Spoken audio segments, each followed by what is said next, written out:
Hi, my name is Troy Bankord. I'm 46 years old and I live in Phoenix, Arizona. I graduated from Marquette University with a degree in broadcast journalism and moved to Phoenix 25 years ago and started my design firm.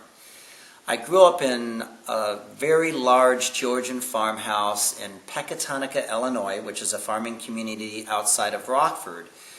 My parents were interior designers and contractors and were actually flipping homes in the 60s before it was even the thing to do. Their idea of a vacation was to attach a U-Haul trailer onto the back of their station wagon and drag us from state to state to state, going to auctions and garage sales and antique shops, collecting furniture and accessories to furnish this house.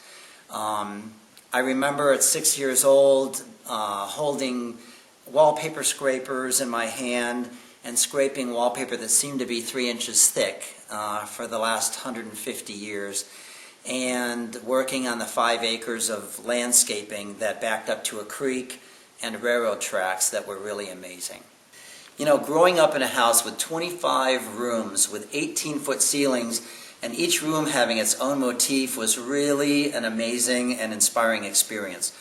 The woodwork, for example, was 18 inches wide around the windows and doors, and it had at least 10 to 15 carvings, and as a kid I would gaze up and look at it. It was painted white, and it looked like someone had taken their fingers and run it through whipped cream. The walls were 3 feet thick, and you can imagine big, deep window seats at each of the windows. My bedroom wall was, one of the walls in my bedroom was a brick fireplace. And so my infatuation with texture and stone and brick was kind of set alive at that point.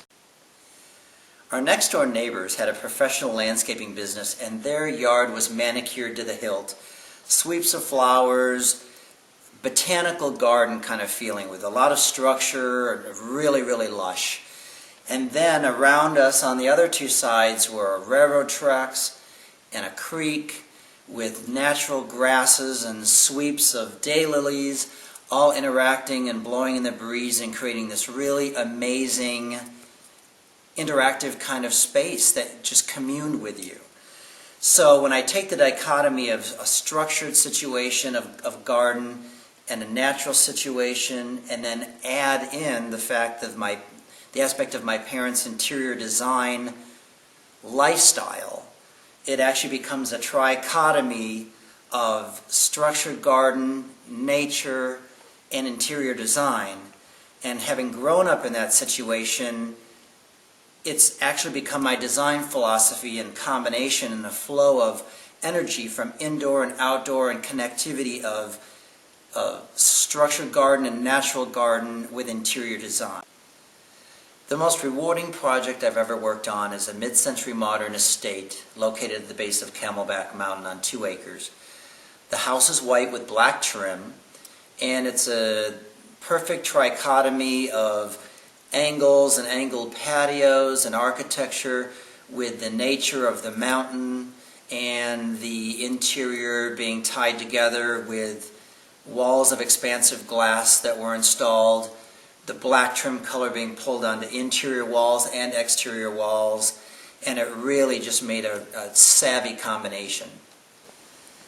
The reason I am so fond of that project and found it so rewarding was that it was the pure coexistence of structure and the architecture and the landscape, the harmony of nature coming in with the mountain right down into the space, and the flow of the interior of the home and the exterior with the glass doors and the paint. In my opinion, it was pure trichotomy of those 3 elements. So why do I feel I'm deserving of my own TV show? I have a lot of ideas and inspiration to share, and I really am passionate about changing people's lives. When it comes to style, I really don't feel it's something that can be learned in a classroom or a textbook.